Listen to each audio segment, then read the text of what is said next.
আসসালামু আলাইকুম সবাইকে। বাধ্য ভালোবাসা গল্পের 12 নম্বর পার্ট। তো বেশি কথা না বলে চলুন গল্প শুরু করা যাক। ইজান নিচে এসে বসে আছে। রাশেদুল ইসলাম ইজানকে এই পর্যন্ত 3বার জিজ্ঞেস করেছে কেন সে কাউকে কিছু না বলে চলে এসেছে। তিনি ইজানের কাছ থেকে উত্তরের অপেক্ষায় বসেছিল, কিন্তু প্রতিবারই ফলাফল শূন্য এসেছে। ইজান কিছু বলছে না। ইজানের কিছু না বলার কারণ হচ্ছে এখানে হুমায়ুন শেখ বসে আছেন। তার বাবার সামনে এই কথা কোনো মতেই বলা যাবে না। রাশেদুল ইসলাম আবারও বলল, দেখো ইজান, আমি তোমাকে সবার থেকে আলাদা ভাবি, সবকিছুতেই তোমাকে গুরুত্ব দেই বেশি। এই পর্যন্ত তোমাকে কয়েকবার জিজ্ঞেস করেছি কেন এভাবে না বলে চলে এসেছো, কিন্তু তুমি তো কিছুই বলছো না। এসব তোমার থেকে আশা করতে পারি না ইজান। ইজান উঠে দাঁড়ালো, তারপর বলল, স্যার আমি আপনার সাথে পার্সোনাল ভাবে কথা বলতে চাই, আমার রুমে আসলে ভালো হয়। রাশেদুল ইসলাম ইজানের সাথে তার রুমে গেল। তারপর বলল, স্যার আপনার হসপিটালের সিনিয়র ডক্টর শায়না শাহরিনের ব্যবহারে আমি খুবই লজ্জিত। রাশেদুল ইসলাম অবাক হলেন, কারণ ওনার জানা মতে ইজান আর শায়নার মধ্যে খুব ভালো একটা সম্পর্ক ছিল। রাশেদুল ইসলাম বললেন, মানে বুঝছি না ইজান, খুলে বলো সব। ইজান বলল, আসলে স্যার শায়না ম্যাম আমাকে পছন্দ করত, তার পছন্দের আকার ছিল ভিন্ন। আশা করি বুঝবেন কিসের কথা বলছি। আমার বিয়ে হয়েছে উনি সেটা জানেন, এরপরেও তিনি মেনে নিতে পারছেন না। আমি মিথ্যে বলবো না, আমি ওনাকে অপমান করেছি। প্রত্যেক পদে পদে তাকে বুঝিয়েছি আপনাকে মেনে নিতে হবে, আমি বিবাহিত। হসপিটালে থাকাকালীন সময় তিনি ব্রেক টাইমে আমার সাথে এসে কথা বলতেন। একটা মেয়ের সাথে আমি কিভাবে কথা বলি বা ঠিক তাদের কি নজরে দেখি সেটা আপনি ভালো করে জানেন স্যার। উনি আমার স্ত্রীর সঙ্গে সবচেয়ে নিকৃষ্ট ব্যবহারটা করেছে। কাঁচের গ্লাস দিয়ে পদ্মকে আঘাত করেছে শুধুমাত্র আমি বিয়ে করেছি বলে। এটা মেনে নিতে পারিনি বলে এত বাজেভাবে পদ্মকে আঘাত করে। একজন সিনিয়র ডক্টর হিসেবে কিভাবে কাজটা করতে পারেন? হয়তো ভবিষ্যতে দেখা যাবে উনি আপনার হসপিটালের কোনো পেশেন্টকে মেরে ফেলেছেন। এটাও সত্য যে আমি ওনাকে আঘাত করি ঠিক একই ভাবে। চাইলে অনেক কিছুই করতে পারতাম, তবে আবার মান সম্মান আছে। আমি মেয়েদের সম্মান করি বলে আমি শুধু ওনাকে বোঝাতে চেয়েছিলাম কাউকে ব্যথা দেওয়ার আগে ভেবেচিন্তে দেওয়া উচিত। আমার মনে হয় ওনার জ্ঞান বুদ্ধি সব টাটা বাই বাই করে চলে গিয়েছে। ওনার তো প্রাপ্ত বয়স হয়েছে, ওনাকে এসব কাজকর্ম মানায় না। স্যার এখন যদি আপনার মনে হয় আপনি আমাকে আপনার হসপিটালে রাখবেন না, তাহলে আমার কোনো রকম অভিযোগ নেই। তবে এটা আপনার করতে পারবেন না যে আমি ওইখানে থাকবো আর শায়না ম্যামও ওইখানে থাকবে। এটা হলে আমি আগেই দুঃখিত। রাশেদুল ইসলাম যেন শায়নার প্রতি এক সমুদ্র পরিমাণ ঘৃণা জন্মেছে। তিনি ভাবতেও পারেননি যে শায়না এমন একটা কাজ করবে।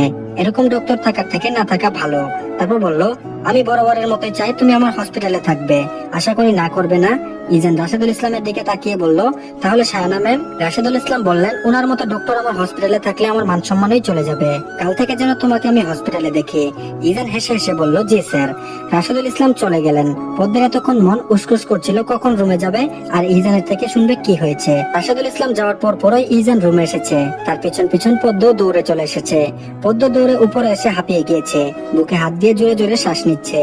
ইজান পদ্মকে এই অবস্থায় দেখে অস্থির হয়ে বলল, কি হয়েছে পদ্ম, খারাপ লাগছে তোমার? এভাবে হাঁপাচ্ছ কেন?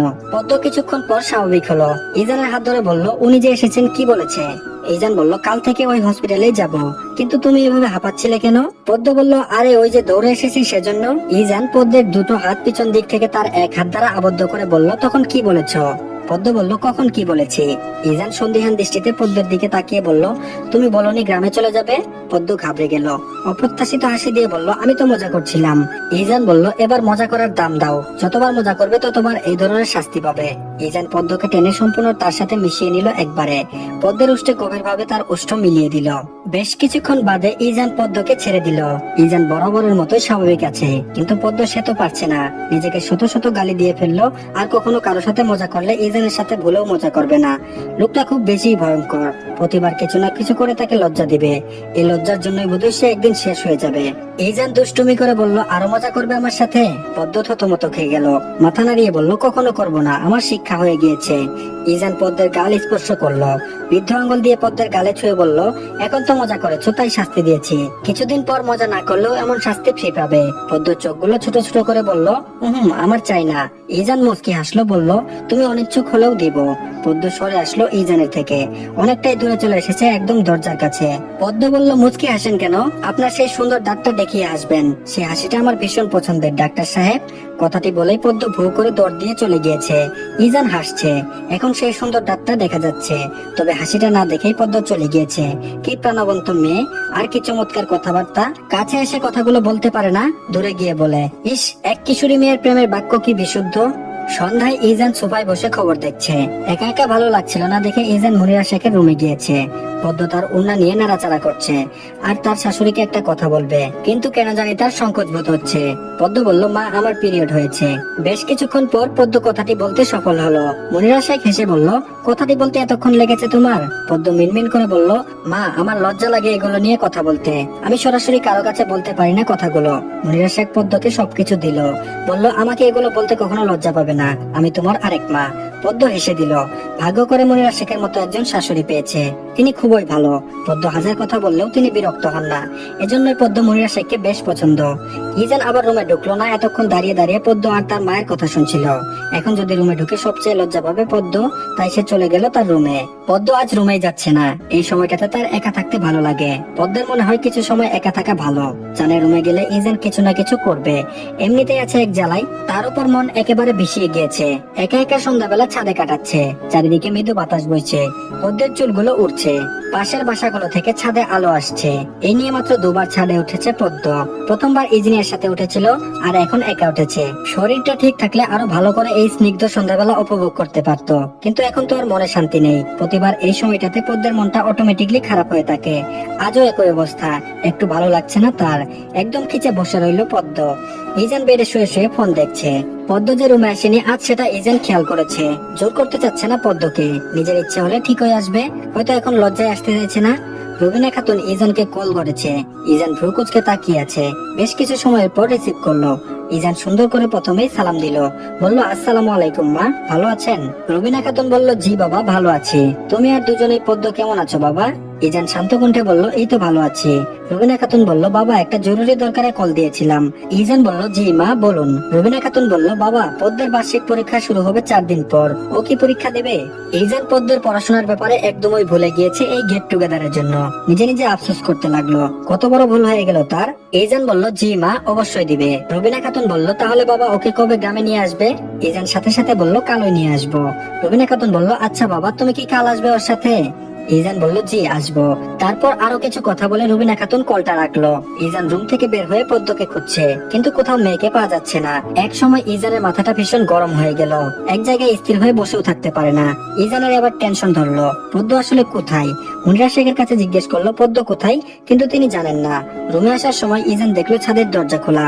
মন বলছে পদ্ম ওখানে নেই, তাও গেল ছাদে। ঠিক মহারানী ছাদে বসে আছেন।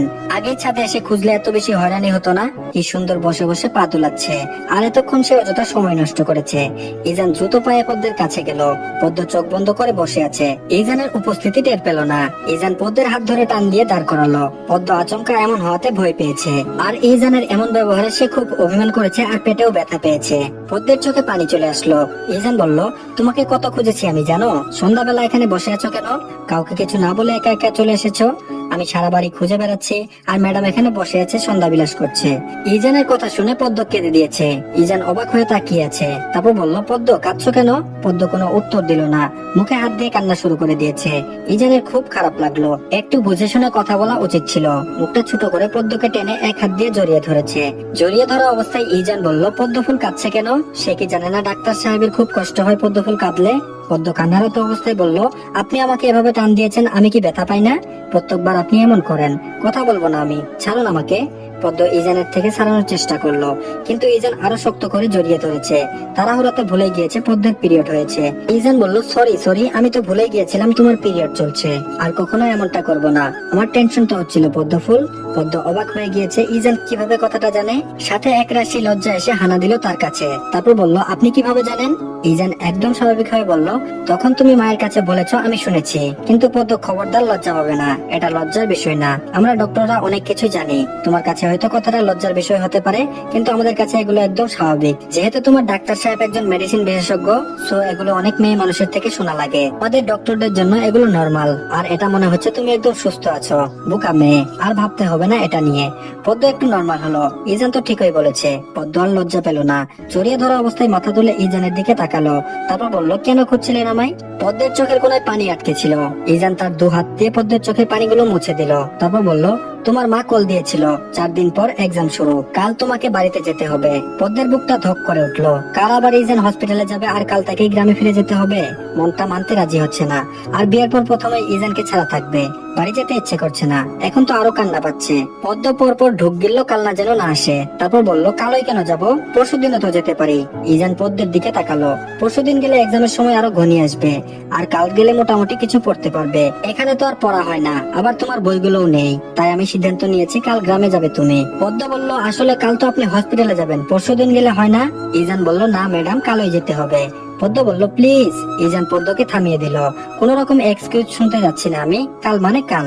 পদ্ম ইজানকে খুব শক্ত করে ধরে কেঁদে দিল। ইজান বুঝলো না কেন কাঁদছে। ইজান নরম কণ্ঠে বলল, কি হয়েছে তোমার, বেশি ব্যথা পেয়েছিলে যখন টান দিয়েছিলাম? পদ্ম মাথা নাড়ালো, তার মানে সে অন্য কারণে কাঁদছে। ইজান আবারও বলল, তাহলে কাঁদছে কেন, তুমি কি এক্সামকে ভয় পাও? পদ্ম কোনো উত্তর দিল না। যতবারই মনে পড়ে ইজানকে ছেড়ে তাকে গ্রামে যেতে হবে, ততবারই চোখ ভরে পানি উপচে পড়ছে। ভালো লাগে না তো তাকে ছাড়া। একথা কিভাবে বোঝাবে তার ডাক্তার সাহেবকে? আচ্ছা, পদ্ম তো হাসলে তিনি বুঝে যান, তাহলে এই কথা বুঝছেন না কেন? নাকি বুঝেও না বুঝার ভান ধরে রয়েছে? ইজান এখন বিরক্ত হলো। অকারণে কান্না করার কোনো মানেই হয় না। ইজান বলল, হয়েছে, অনেক কেঁদে ফেলেছো, যতবারই কাঁদো আমার জামা কাপড় একদম ভিজিয়ে ফেলো। কোনো কারণ ছাড়া আমাকে জড়িয়ে ধরে আমার বুকে এসে কান্না করা যাবে না। তো ধন্যবাদ সবাইকে, আজকের পর্বটি এই পর্যন্তই। তো 13 আর 14 নম্বর পর্বটির লিংক আমি কমেন্ট বক্সে দিয়ে দিচ্ছি, সেখান থেকে গিয়ে দেখে নিন। তো ধন্যবাদ সবাইকে, সবাই আমাদের চ্যানেলটি সাবস্ক্রাইব করে রাখবেন।